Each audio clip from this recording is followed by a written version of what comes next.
에베소 5장 21절로 33절까지 저와 여러분들이 한 절씩 교독합니다. 21절입니다. 그리스도를 경외함으로 피차 복종하라.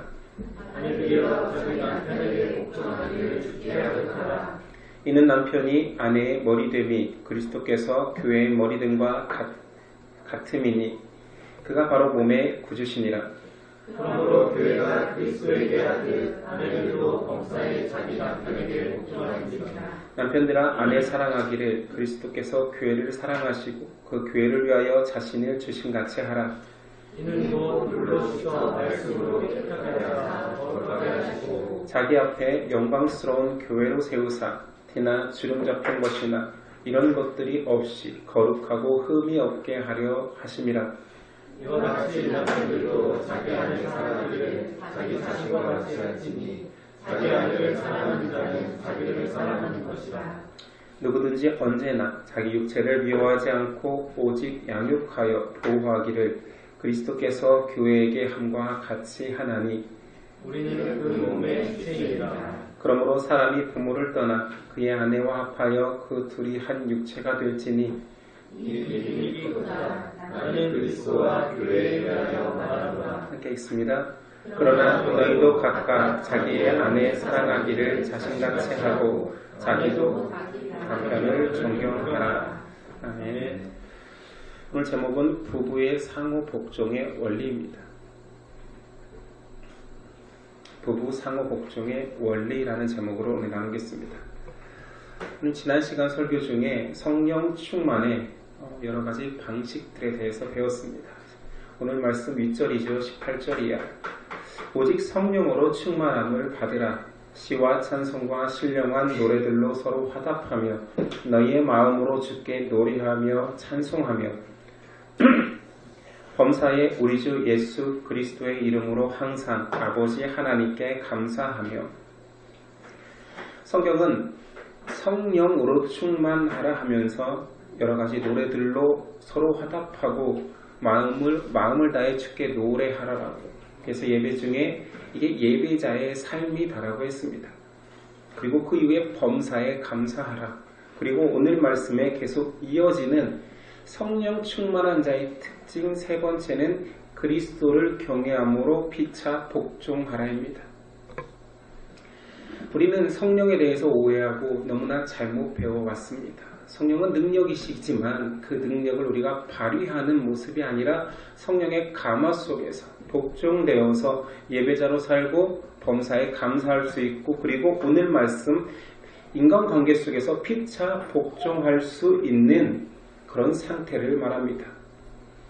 자, 성경에서 제시하는 피차 복종은 무엇입니까? 바울은 세 가지를 들어 설명합니다. 오늘 말씀에서 다룰 아내와 남편의 피차 복종, 6장에 나오는 자녀와 부모의 상호 복종, 종과 주인의 또한 이 피차 복종, 이 세 가지 복종을 말합니다. 이 복종의 특징이 있으니 언뜻 보면 상하관계 같습니다. 한쪽의 힘이 월등하다고 인식되죠. 아내와 남편 속에서는 남편이, 자녀와 부모 속에서는 부모가, 종과 주인 속에서는 주인이 힘이 있는 자로 등장하지요. 근데 그 복종의 대원칙을 21절 그리스도를 경외함으로 피차 복종이라고 말합니다.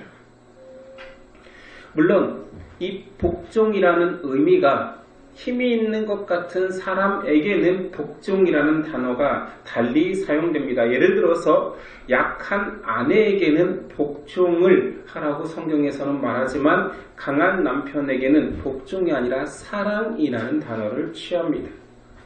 그러니 복종과 사랑은 전혀 관계없고 전혀 다른 양상이 아닙니다.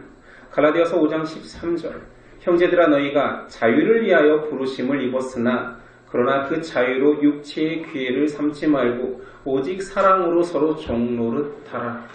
이게 독특합니다.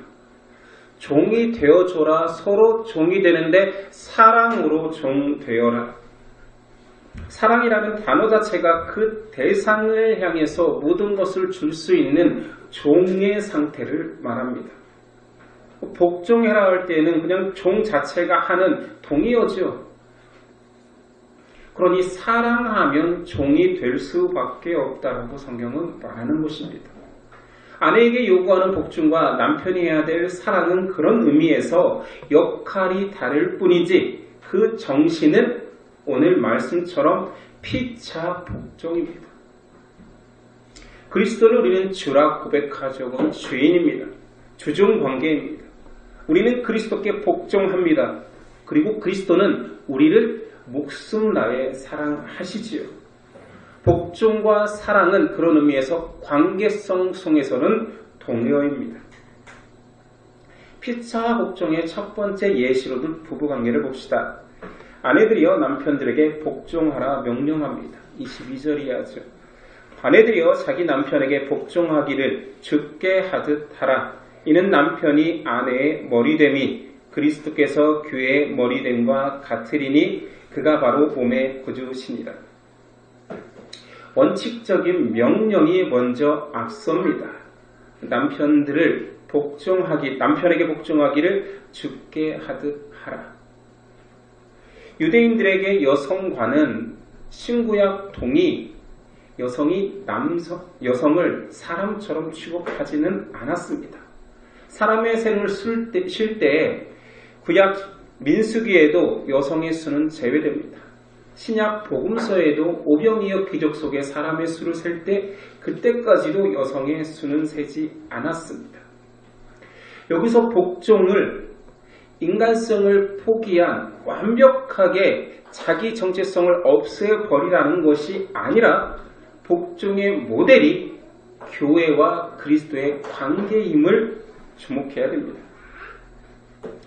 그러나 전제하였던 24절 그러므로 교회가 그리스도께 하듯 아내들도 범사에 자기 남편에게 복종할지니라. 이 명령을 상호 복종이지만 우선 아내에게 명령하기를 교회가 그리스도를 어떻게 대합니까? 주님으로 고백하자. 이것이 하나님이 정하신 질서입니다.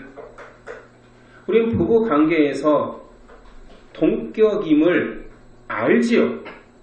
그러나 사랑하고 복종이 전혀 다른 말이 아니라는 그 관점, 교회와 그리스도의 관계 속에서 남자와 여자, 아내와 남편을 보는 관점에서 먼저 선행돼야 될 기준이 있으니 아내는 남편을 머리로 여기라 명령합니다. 어렵지요. 지금과 같이 남녀 평등을 외치고 여권 신장을 이루는 시기에 아니 왜 남편이 머리입니까? 라고 할 수 있습니다. 그러나 하나님의 질서 속에서 아내는 남편을 머리로 여기라라고 분명 명령하고 있습니다. 자, 이것을 구약으로 한번 돌아가 봅시다. 많은 남성 우월주의자들은 여성이 그럴 수밖에 없지 않느냐. 태초부터 모든 죄의 시작이 여자로부터 시작되었다. 하나님의 언약을 깨트린 것은 먼저 여자였고 그 다음에 여자의 유혹에 의해서 남자가 넘어갔다라고 이야기합니다. 양상만 보면 맞습니다. 하와가 선악과를 딸 때 따먹은 것 그 이전에 남편을 머리로 여겼다라면 그 중요한 언약 앞에 상의해야 맞습니다. 죄일지라도 죄를 범할지라도 그 중요한 죄를 범함에 있어서 상의해야 됩니다. 그러나 일방적인 자기 생각으로 선악과를 따버립니다. 이것은 하나님의 언약을 깬 것과 동시에 남편에게 순종하지 않은 여자의 태도입니다. 모든 결정권에 있어서 그 큰 목숨이 걸린 일까지도 남편과 상의하지 않습니다. 그리고 결과적으로는 아담도 먹었습니다. 자, 그 상황을 여자가 먼저 죄를 범하였고 남자를 꼬드겼다 이런 걸로 보는 것이 아니라 성경은 언약의 대표성을 항상 아담으로 세웁니다. 아담의 원죄가 지금 우리에게까지 미치는 것은 언약의 대표자인 아담, 인류의 대표자인 아담이 그 언약을 깨뜨려버렸다. 그래서 인류는 죄 가운데 빠질 수밖에 없다라고 그 대표성을 띠는 것처럼 한 가정의 대표인 아담이 책임져야 맞습니다. 하와가 먼저 저질렀었다. 그래서 동시에 벌을 주는 거지요. 창세기 3장 16절 이하를 한번 읽어봅니다. 또 여자에게 이르시되 네게 임신하는 고통을 크게 더하리니 네가 수고하고 자식을 낳을 것이며 너는 남편을 원하고 남편은 너를 다스릴 것이니라 하시고 아담에게 이르시되 네가 네 아내의 말을 듣고 내가 네게 먹지 말라 한 나무의 열매를 먹었은즉 땅은 너로 말미암아 저주를 받고 너는 내 평생에 수고하여야 그 소산을 먹으리라. 여기서 깨어진 것은 하나님과 사람 사이의 관계만 깨진 것이 아니라 부부 하나로 연결해 주신 하나님의 뜻, 부부 속에서의 질서도 깨어졌습니다. 그래서 하나님이 너는 남편을 원하고 남편은 너를 다스릴 것이라. 이건 분명히 성경에 기록되어 있습니다. 이것이 성경이 정한 질서입니다. 자, 가정의 질서가 깨어지면 상하 관계로 보는 것이 아니라 질서라는 조화 속에서 보자라는 거지요. 그 질서가 깨어지면 사회의 가장 작은 단위인 사회도 깨어집니다. 똑같은 상호복종의 원리 속에서 다음 시간에 나누겠지만 부모 자식 간의 관계가 깨어지면 사회 속의 질서도 깨어집니다. 권위를 상실한 부모는 그 가정을 망가뜨릴 뿐만 아니라 사회도 좀먹게 합니다. 점점점 무너지게 하죠. 순종의 시작은 질서를 정하신 하나님의 말씀에 근거합니다. 아내들은 남편의 머리됨을 인정하는 것입니다. 농담이라도 남편을 아들처럼 표현할 때가 있잖아요. 농담이니까 가한 거죠. 그러나 신앙 안에서 그런 농담은 쓰지 마십시오. 내가 아들을 둘 키운다는 둥, 세 키운다는 둥, 남편을 포함해서 우리 큰아들 이런 표현은 신앙인은 절대 쓰면 안 돼. 스스로 가정을 무너뜨리는 언행입니다. 자, 그렇다면 여자들도 항변을 합니다. 남편을 존경할 만해야 존경하지요. 영적으로 미숙한 자의 모든 결정을 어떻게 따른단 말입니까? 라는 현실적 고민이 생깁니다. 부부는 누구나 한쪽 외신앙을 갖게 되면 연약한 다리와 마찬가지죠. 책상의 다리처럼 한 다리가 연약하면 그냥 삐그덕거리는 것은 그냥 당연할 수도 있습니다. 제가 교회에서 일반적인 상황들을 계속 접하고 듣는 것들은 왜 신앙은 10중 8구 하향평준화 되어 왔습니다. 이거는 그냥 목회 현장에서 들었던 고백들이죠. 이런 고백이 많습니다. 남편을 전도하기 위해 평생을 다는 아내들보다 더 헌신했는데 버릇만 나빠졌다.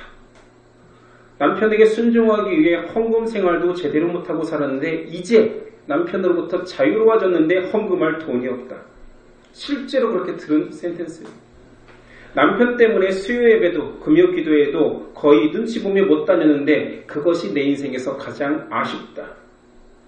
일면 맞는 말이지만 틀린 말이기도 합니다.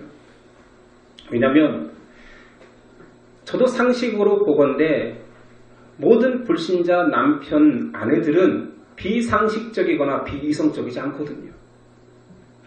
그런 충분히 설득도 되고 대화도 됩니다. 그런데 많은 부분 내가 이래서 하나님께 헌신하지 못했고 저래서 내 믿음이 터쳐졌고 하나님께 드리고 싶은 걸 못 드렸다고 할 때 핑계일 가능성도 있다는 거죠. 다 핑계라는 말이 아닙니다. 10개 중에 하나 핑계대다 보니 2개 핑계대는 거고 3개 핑계대는 거고 이렇게 버릇이 한쪽 신앙생활 하는 사람도 같이 늘어나간다는 거죠. 부모와 자식 간에도 마찬가지입니다. 어느 순간 자녀가 교회 다니지 않으면 아유 제가 사춘기 때부터 어떻게 제가 제 말을 듣지 않다가 교회 한 번 빠지다 2번 빠지다 결국에는 성인 되어서 제가 어떻게 컨트롤하지 못한다라. 계속 타협을 누가 했느냐 그 관점으로 볼 때 신앙인 스스로 그런 기준을 무너뜨린 경향이 크다라는 거지. 믿음 없는 배우자라는 한계의 어려움을 적다라는 게 아닙니다. 적다라는 것이 아니라 더 큰 믿음의 가치, 믿음의 능력을 스스로 부인하면서 신앙을 낮추어 갔다라는 거죠. 우리가 그 사람을 바꿀 수 없거든요. 우리가 배우자를 바꿀 수 없습니다. 그러나 믿음이 한다라는 그 역사들을 우리 스스로 타협해 오진 않았습니까? 성경은 그래서 믿음이 가하다 그리고 지혜가 필요하다라는 말을 어떻게 표현하느냐? 현숙한 여인이라는 말로 표현합니다. 지혜가 필요하다라는 거지요. 어떻게 신앙생활하면서 내 기준이 있다고 해서 그것만 고집할 수 있습니까? 서로 사랑하는 아끼는 관계 속에서 어떻게 이것만 맞다라고 주장할 수 있겠냐는 거지요. 그래서 지혜가 필요합니다. 하나님은 그 지혜 또한 주신다는 거지요. 자, 현숙한 여인의 혹 불신자 남편의 모습에 대해서도 어떻게 행하는가를 성경에서 찾아보자라는 것입니다. 자, 원칙은 무엇이냐? 어떠한 배우자라 할지라도 아내는 남편을 무시하거나 남편의 머리가 될 수는 없습니다. 아시겠죠? 이것은 원칙이잖아요. 남편의 신앙생활을 방해한다 하지만 불편할 수는 있지만 신앙의 결정적 요소는 아님을 인정해야 됩니다. 하나님은 너와 나와 독대하겠다라고 하지 너의 모든 관계성 속에서 그 모든 역학관계 속에서 너를 보겠다 하지 않습니다. 구약에서도 많은 사람들이 자신의 한계, 자신의 죄성을 뭐라고 고백했냐면 아버지가 심포도를 먹으니 내 이가 시다라고 말도 안 되는 연관성 속에서 역학관계 속에서 아버지 때문에 내가 죄를 짓게 되었다라고 표현할 때마다 가짜다라고 이야기합니다. 네가 포도를 먹었으니 네 이빨이 신 거다라고 얘기하죠. 배우자로 인한 불편함, 배우자로 인하여서 하나님을 예배하러 다니는 것이 힘들 때조차도 하나님의 은혜는 더 클 수 있다. 그 은혜를 의지해 봐라. 그래서 잠언 기자는 이렇게까지 표현합니다. 31장 28절. 그의 남편은 칭찬하기를 덕행 있는 여자가 많으나 그대는 모든 여자보다 뛰어나다 하느니라. 고운 것도 거짓되고 아름다운 것도 헛되나 오직 여호와를 경외하는 여자는 칭찬을 받을 것이라. 그 손의 열매가 그에게로 돌아갈 것이요 그 행한 일로 말미암아 성문에서 칭찬을 받으리라. 남자가 고백하는 자신 아내의 칭찬입니다. 아름다운 것도 헛되고 고운 것도 헛되고 모든 가치들은 헛되지만 오직 여호와를 경외하는 저 여자 때문에 그 여자의 손의 열매가 나에게로 남자에게로 돌아올 것이다. 그 행한 일로 말미암아 성문에서 칭찬을 받을 것이다. 이게 현숙한 여인의 특징입니다. 물론 현숙한 여인이 다 될 수는 없고 쉬운 과정이라고 말하지는 않습니다. 가정의 모든 공로와 영광을 남편에게 돌리는 게 어떻게 쉽습니까? 내가 받고 싶지. 내가 노력하고 내가 헌신한 거에 대한 보상을 내가 받고 싶지. 어떻게 다 남편이 가만히 있는 남편한테 다 돌릴 수 있단 말입니까? 칭찬도 존경도 머리된 남편에게 돌림으로 인하여서 내가 얻는 것은 너무 작은 것 같은 남편의 사랑이라고 한다면 그 사랑 포기하고 내가 존경을 취하고 싶잖아요. 그렇다면 그건 현숙한 여인이 못 됩니다. 오직 여호와를 경외하는 여인은 남편을 머리로 삼습니다. 요즘 부부관계에서 가장 합리적이라고 말할 수 있는 말은 굉장히 독특하게도 모든 인간관계의 합리성과 비슷한 기브 앤 테이크입니다. 내 남편이 나한테 잘하면 나도 그만큼 잘해야 되겠다는 생각을 다 가지고 있어요. 아내도 남편도 동의하지요. 또는 남편은 이런 생각도 하는 것 같아요. 내 새끼한테 이 정도 하니 나도 이 정도 사랑은 해야겠지, 헌신해야겠지 정도. 그러니까 결국은 기브 앤 테이크로 한계를 딱 정해놓는 거예요. 네가 한계를 높이면 나도 높이겠다라는 것입니다. 성경은 처음부터 아내들에게 그렇게 얘기하지 않습니다. 죽게 하듯 하라. 너의 머리는 남편이다. 이것을 바꿀 수는 없습니다. 성경 어디에도 이 말을 달리 해석하는 곳이 없습니다. 다만은 있습니다. 진리에 반하는 행동까지, 사람의 죽고 사는 문제까지 미숙한 결정을 하는 남편의 의견을 따를 수는 없죠. 이것은 부부관계를 떠나서 개인, 인간의 가치니까요. 그걸 깨면서까지, 학대를 당하면서까지 순종할 수는 없잖아요. 진리에 대적한다라는 말은 아시겠지요? 하나님의 명백한 명령 앞에 그것을 어기면서까지 순종하는 것은 굉장히 제사를 깎아먹는 행동입니다. 그런 의미에서 여성들은 어떤 정책을 써야 되느냐? 햇볕 정책을 써야 됩니다. 영적 햇볕 정책. 이뻐서 잘해주는 것이 아닙니다. 존경스러워서 존경하는 것이 아닙니다. 성경이 명령하니 그 명령에 아멘하고 그렇지 내 남편은 내 머리지 존경해 봐야지. 여전히 존경할 만한 구석이 적을지라도 존경하다 보니 이뻐지는 햇볕 정책. 어렵죠. 그러나 괜찮습니다. 그 밑에 이제 남편들이 나오니까 남편들이 얼마나 또 어려운지를 들어보면 아내들도 같이 상호 복종해야겠다는 생각이 들 것입니다. 자, 상호 복종 두 번째 남편들에게 요구합니다. 25절. 남편들아 아내 사랑하기를 그리스도께서 교회를 사랑하시고 그 교회를 위하여 자신을 주신 같이 하라. 자, 굉장히 유치한 질문이지만 제가 한번 묻겠습니다. 복종이 쉽습니까? 사랑이 쉽습니까? 앞에서 상호 복종의 대원칙은 복종과 사랑이 같다고 했는데 근데 뭔가 양상이 다르니까 복종이라는 단어를 쓰고 사랑이라는 단어를 쓰잖아요. 한번 생각해 보십시오. 나중에라도 꼭 생각해 보십시오. 복종이 쉬운지 사랑이 쉬운지. 전 개인적으로 남편이어서 남편 편을 드는 게 아니라 사랑이 훨씬 어렵다고 생각합니다. 복종이 나아요. 이유는 이렇습니다. 아내들이 복종할 때에는 흑빛으로도 복종이 가능합니다. 얼굴 시커멓게 하기 싫은데 억지로 하면서도 복종이 가능하거든요. 그럼 남편들은 그걸 인정합니다. 어찌됐든 얻어내니 복종하니 낯빛이 시커매도 인정합니다. 근데 사랑은 그렇지 않습니다. 남편들의 낯빛이 시커먼 상태로 뭔가 아내들이 요구하는 것을 주면 그걸 사랑이라고 하지 않습니다. 그래서 여자들이 원하는 이 사랑이라는 개념은 성경이 말하는 사랑 개념하고 거의 흡사해요. 마음을 다하고 목숨을 다하고 뜻을 다하여 주는 너의 아내를 사랑하라. 이것을 원하기 때문에 저는 사랑이 더 어렵다고 여기는 거예요. 아닙니까? 다시 예를 들어볼까요? 남편들이 뭔가를 갖고 싶어요. 아내들이 표정이 막 흑빛이고 싫은 소리도 막 하지만 그것을 사주기만 하면 해결됩니다. 그치 승주야? 시커먼 뭐 큰 거 있잖아요. 사기만 하면 그의 표정은 no problem입니다. 근데 문제는 아내들한테 다이아를 준다 해도 분위기, 장소, 타이밍 이 모든 것들이 완벽하게 갖춰졌을 때 나를 사랑하나 보다 이럽니다. 뭐가 그렇습니까? 여자들은 정말 쓸데없는 육감이 너무 뛰어나요. 얼굴로 아무리 낯빛을 밝게 하고 그가 원하는 것을 해준다 한들 알아내요. 속 마음을. 이러니 사람이 얼마나 어렵습니까? 귀신 같죠. 상호복종이라는 역할 속에서의 다른 양상을 이야기하는 거지 다른 것을 이야기하는 것이 아닙니다. 사랑이 복종보다 쉽다 이런 말은 결코 나오지 않습니다.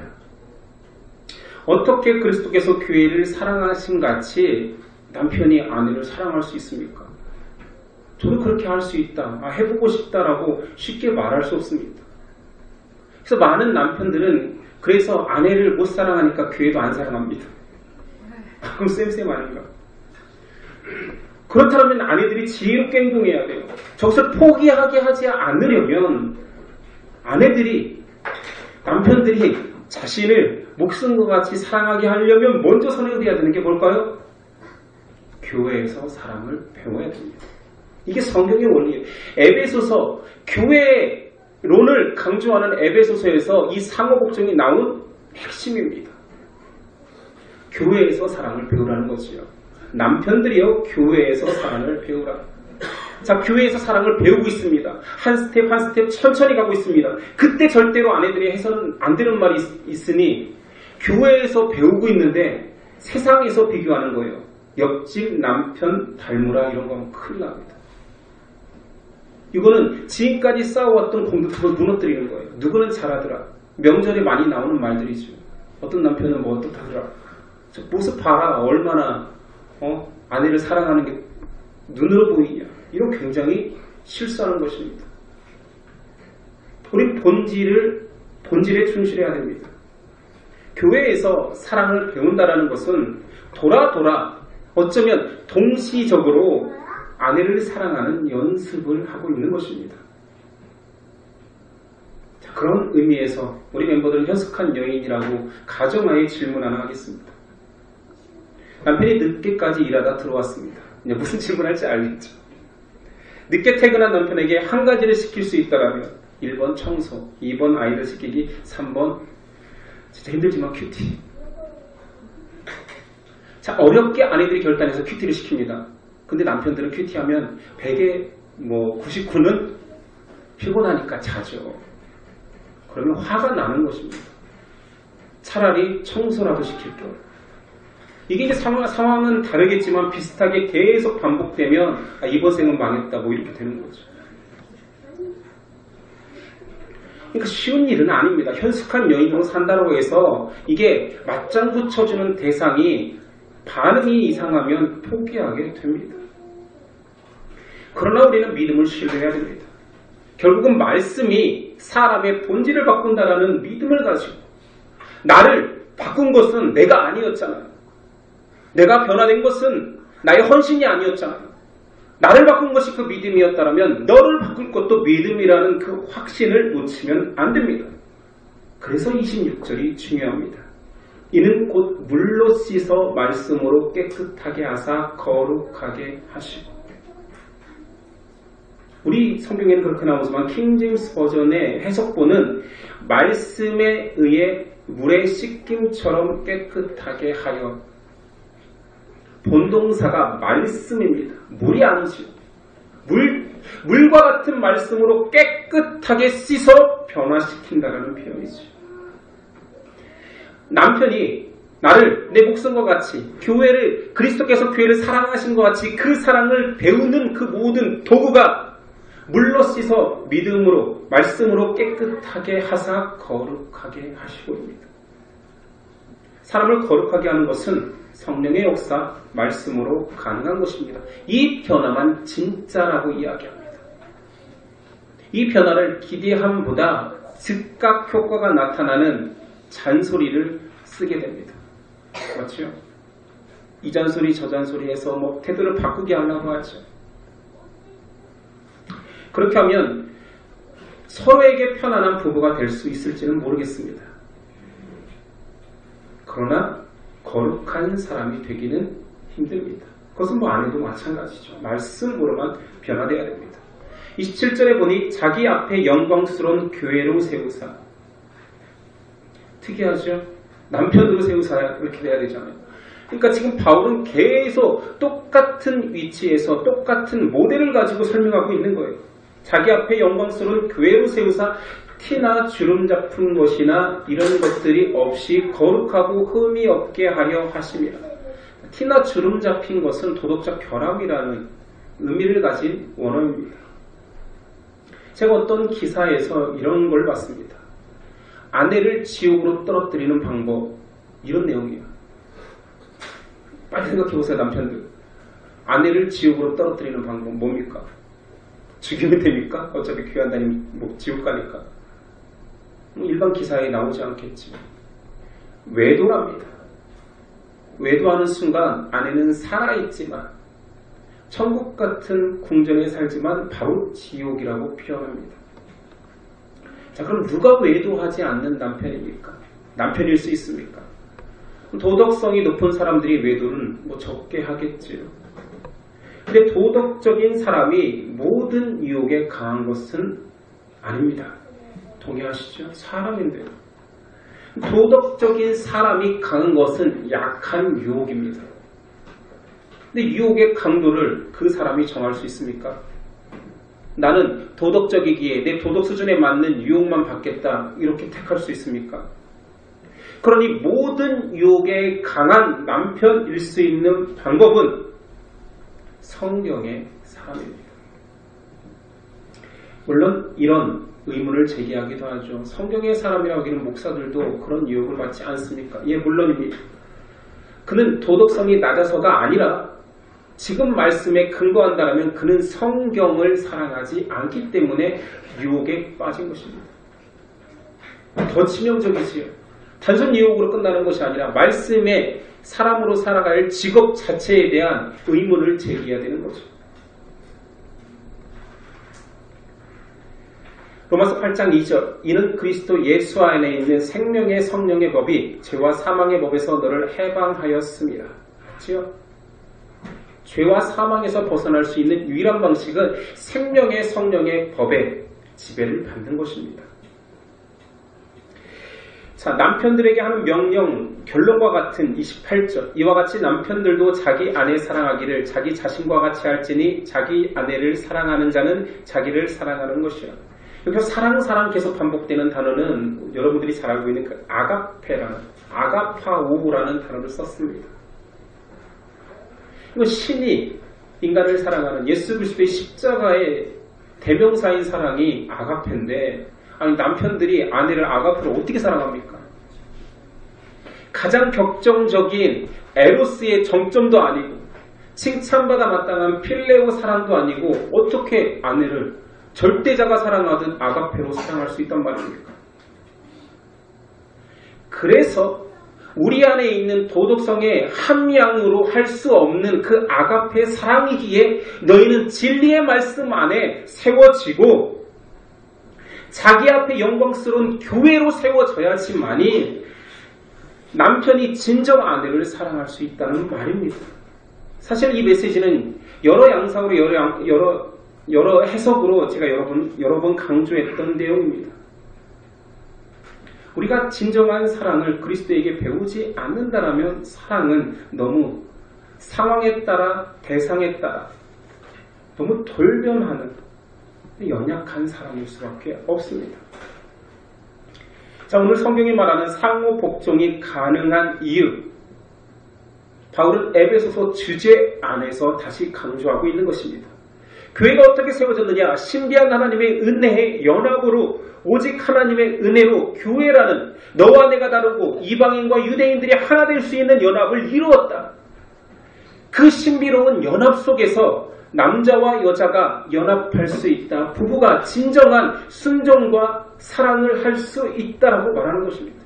29절 누구든지 언제나 자기 육체를 미워하지 않고 오직 양육하여 보호하기를 그리스도께서 교회에게 함과 같이 하나니.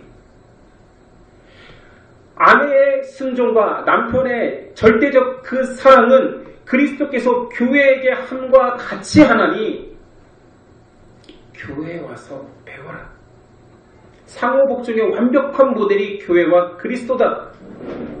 자기를 미워하는 사람이 적듯 그렇게 자식과 같이 사랑하기 위한 그 연습은 내가 나를 사랑하니 나처럼 이심전심 또는 내 마음을 더 성결하게 만들어서 아내를 사랑해 볼 거야.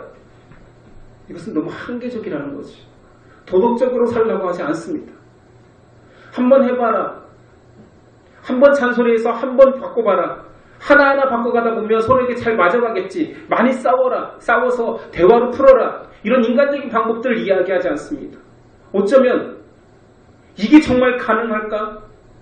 아니, 같이 성경을 본다고 서로 사랑하고 서로 순종하게 된다고? 된다니까요. 그건 우리가 하는 것이 아니라 진리를 주시고 그 말씀대로 이루실 성령님이 하시기에 한번 의지해 보라는 말입니다.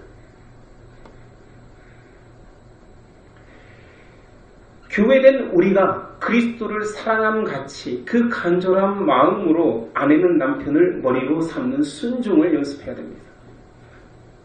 별개인 것 같잖아요. 신앙생활 따로, 내 가정생활 따로인 것 같잖아요.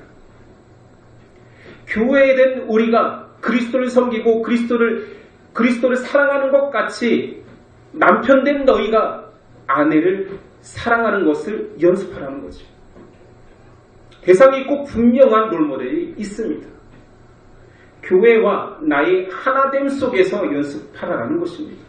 그의 연합의 신비를 깨닫는 자는 관계 속에서의 연합을 꿈꾸게 되어 있습니다. 그게 가장 가까운, 가장 오랜 시간을 함께하는 배우자의 관계 속에서는 당연한 것이지요. 30절이 그래서 가능합니다. 우리는 그 몸의 지체입니다. 결론이 되게 독특하잖아요. 지금 부부 상호 순종을 이야기하면서 결론과 같이 우리는 그 몸의 지체임이라, 그리스도 안에서 너희는 하나라. 그러면 하나님의 명령 안에서 아내는 남편을, 남편은 아내를 하나로 여길 수 있다. 예시로 사용된 결혼은 이식과 같은 의미입니다. 결혼의 혼례에서 가장 많이 쓰는 본문이 이런 거죠. 그러므로 사람이 부모를 떠나 그의 아내와 합하여 그 둘이 한 육체가 될지니 이 비밀이 크도다. 나는 그리스도와 교회에 대하여 말하노라. 이렇게 이 에베소서 말씀을 인용하진 않지만 사람이 부모를 떠나 1차 가족이 바뀌는 것입니다. 아내가 보통 이식하죠. 땅을 퍼서 남편한테 간다라는 것은 1차 가족이었던 아버지와 어머니의 품을 떠나 남편과 내가 1차 가족이 되는 것입니다. 이식이죠. 어떤 한 사람의 이식되어서 밭이 바뀌는 것입니다. 그런 의미에서 남자들은 이 이식이라는 개념만 가져도 굉장히 아내한테 잘해야 됩니다. 가족을 버렸다니까요. 남편들은 거의 가족을 버리지 않습니다. 관계성 속에서 남편도 사실은 이식을 해내야 되는데 이식하지 않죠. 그냥 자기 밭으로 아내를 데려오죠. 한국 사람이 더욱 그러죠. 근데 성도가 된다는 것도 동일한 의미에서 계속 설명되어지는 거예요. 너희가 거듭났다. 누군가에서 태어났잖아요. 그리스도로 말미암아 거듭나서 새 존재가 됐다는 것은 혈육관계의 부모 자식간, 그게 1차 가족에서 이제 진짜 본질인 성도 안에서의, 교회 안에서의 1차 가족이 되었다라는 의미입니다. 동일하죠. 교회 관계가 신비인 것처럼 성도가 각자 전혀 다른 문화권에서 살았든, 성별이 다르든, 나이가 다르든, 세대가 다르든 그들이 다시 태어남으로 말미암아 가족을 이룬 이것이 신비입니다. 32절, 이 비밀이 크도다. 나는 그리스도와 교회에 대해 말하노라. 앞에서 시커먼 부부관계 상호순종을 이야기하면서 이 비밀이 뭔지 아느냐? 나는 지금까지 부부관계를 이야기한 것이 아니라 나는 그리스도와 교회에 대해서 말한 것이다. 교회를 설명하며 부부관계의 상호순종을 이야기한 것일 수도 있고요. 왜냐하면 성령 충만이 상호순종이라는 인간관계 속에서 나올 테니까. 반대로 부부관계의 완전한 상호순종이 가능한 이유가 교회일 수밖에 없다라는 당위성을 이야기한 걸 수도 있고요. 바울이 그러나 말하고 싶은 것은 교회가 신비로 연합되어진 것처럼 그 신비 가운데로 들어가야지만이 아내는 남편을 온전한 머리로 삼을 수 있다. 그러니 이런 겁니다. 남편이 정말 남편 앞에 순종하기 힘든 상황이 되면 하나님께 기도해야 되는 거예요. 하나님, 저에게 믿음 주세요. 하나님의 명령에 순종하고 싶습니다. 저 남편이 어떠할지라도 나는 머리 삼고 싶습니다. 아멘 해야 되는 거죠. 믿음의 사람이라면. 반대도 마찬가지입니다. 미울 수 있지요. 감정은 컨트롤이 안 되잖아요.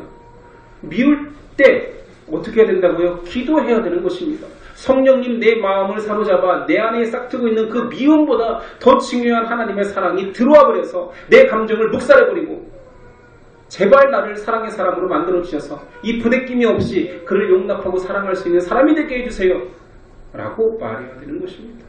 그러니까 어렵지요. 불가능한 것 같지요. 그러나 이게 가능하고 이 모든 것을 성령이 하시니 원수도 사랑할 수 있다라고 말하는 것입니다. 결론을 말합니다. 34절. 교회 연합의 신비를 강조하며 결론이 33절 때문에 모든 해석이 틀어지기 시작해요. 그러나 이렇게 돼요. 아니 결론인데 그러나로 하면 어떻게 하냐고요. 그러나라는 헬라어 플레는 그러나로 절대 다수를 사용하지만 결론에 와서 강조할 때에는 그러나가 아니라 그래서 다시 말하노니 그러므로에 가깝습니다.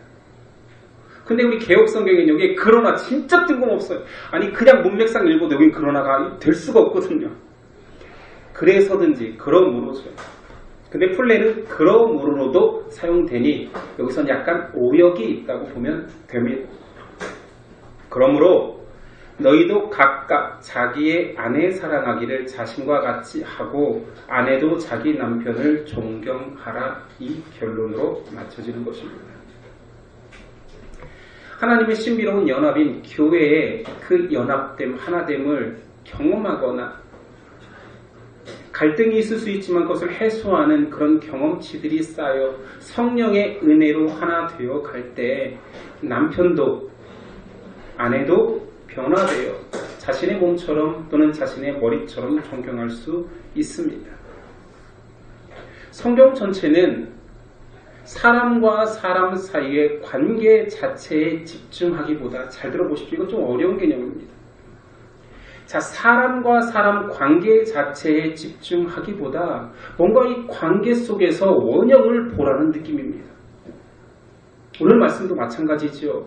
부부관계가 뭔가 하나님이 짝지어 주신 것이지만 예수님 말에 의하면 이게 진짜 하나님이 짝지어 주시고 영원히 끊어지지 않는 끈이라면은 천국에 가서도 부부해야 되는데 천국에서는 부부가 아니라고 하셨거든요.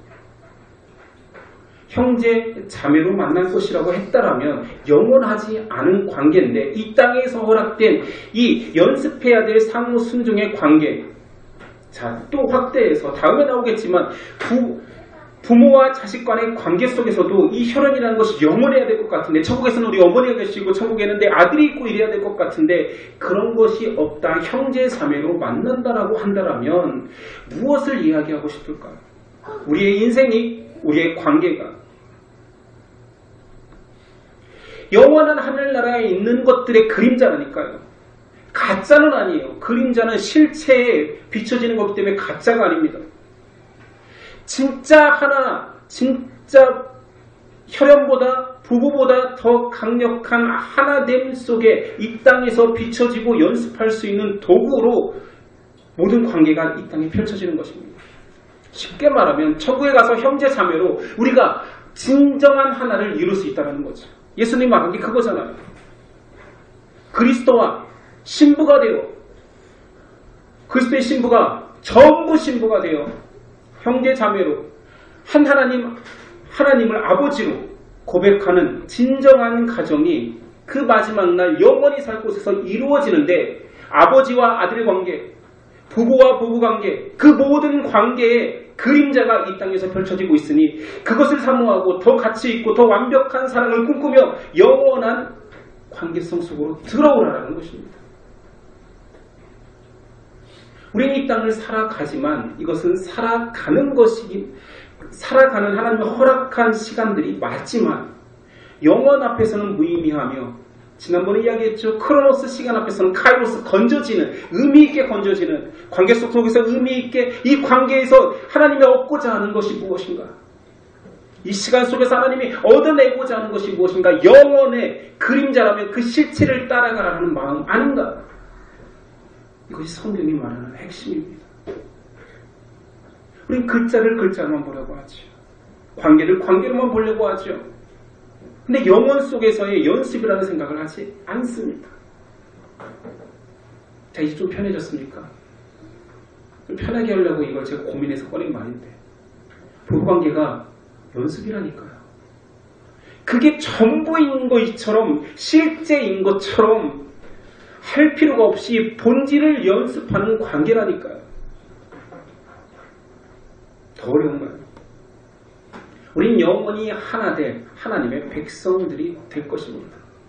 영원히 형제 자매라 고백할 관계가 될 것입니다. 그 관계는 끊어지지 않는 한 하나님을 아버지라고 고백하며 그리스도의 신랑 그리스도를 모실 백성이 될 것입니다. 그렇다면 충분히 이 연습 속에서 희생해도 됩니다. 이 이야기를 하고 싶은 것입니다. 희생해도 됩니다. 저도 됩니다. 어떻게 이기려고 하십니까? 이렇게 말하면 저도 여러분들이 저에 대해서 착각하는 게 있는데 설교단에서의 저는 고성덕이 아닙니다. 이거 꼭 명심해 주십시오. 설교단에서의 저는 인간 고성덕 여러분들이 아는 고성덕이 아니라 설교자 고성덕입니다. 저도 설교단에서 내려오면 여러분하고 똑같이 말씀을 가지고 고민해야 되고 적용해야 될 한계 많고 죄인인 고성덕일 뿐입니다. 목사님은 잘 사나 보자, 날 따라오게 하지 마시고, 저도 똑같은 그러나 보편적인 진리를 선포함에 있어서 적용할 때는 여러분과 동일한 성도로 신앙인으로 적용해 볼 것입니다. 사랑하려고. 그것을 어떻게 사랑하느냐? 그리스도께서 교회를 사랑하신 같이 사랑해 보려고. 그가 나에게 목숨을 요구한다면 그리스도께서 요구한 것처럼 진정으로 고민할 수 있는, 저도 남편으로, 자 이제 아내들, 이 정도면 남편들 됐죠. 이 정도면 남편 편 들은 것입니다. 아내들 순종하십시오. 남녀평등 이야기하지 마십시오. 성경은 남녀평등을 이야기하는 책이 아니었고 한 번도 남녀가 평등하다고 하지 않습니다. 완벽하게 너의 머리라고 이야기합니다. 순종이라는 말로 자꾸 바꿔서 사용했는데 성경은 순종이라는 말과 복종이라는 말이 다릅니다. 여러분도 다 알고 있지요. 복종하라고 말합니다. 복종해 보십시오. 효신이 좋겠다. 안 그래도 됩니다. 효신도 회사 생활하고 세 번째 상호복종 속에 주종관계가 또 나옵니다. 어렵지요. 요즘같이 명절 때 가정의 갈등이 가장 많지요. 그러나 크리스찬들은 갈등하지 말라가 아닙니다. 우리 사람입니다. 그러나 원칙을 어기지는 마십시오. 남편이 못났다라고 머리 댈 수 없다라는 것은 하나님이 맺어준 짝에 대해서 하나님께 불복종하는 것입니다. 순종하면 됩니다. 목숨을 내놓는 일이 아닌 이상, 진리에 훼손을 가하는 일이 아닌 이상, 이 말이 좀 어렵긴 하지요. 나머지는 전부 다 복종하십시오. 남편들이요, 모르겠습니다. 합리적이고 좀 이 시대에 적당히 적용할 만큼만 이야기하면 저도 편하겠는데 어떻게 아내를 그리스도만큼 사랑할 수 있습니까? 그리스도께서 교회를 사랑한 만큼, 그냥 쉽게 말해서 목숨 다해 사랑할 수 있습니까? 못합니다. 저도 못합니다. 그러나 성령은 하십니다. 우리가 성령을 의지해야 되는 이유, 말씀에 순종해야 되는 이유가 여기에 있습니다. 나는 못하지만 당신이 내 안에서 하십시오라는 고백 속에서 우리는 움직여보는 것입니다. 신앙은 괴로운 거지요. 갈등인 거지요. 하기 싫은 순종을 하라는 거지요. 하기 싫은 사랑을 하라는 거지요. 그러나 해봅시다. 그러면 주실 선물이 중요한 것이 아니라 우리는 순종할 수밖에 없는 그분의 것이기 때문입니다. 기도하겠습니다.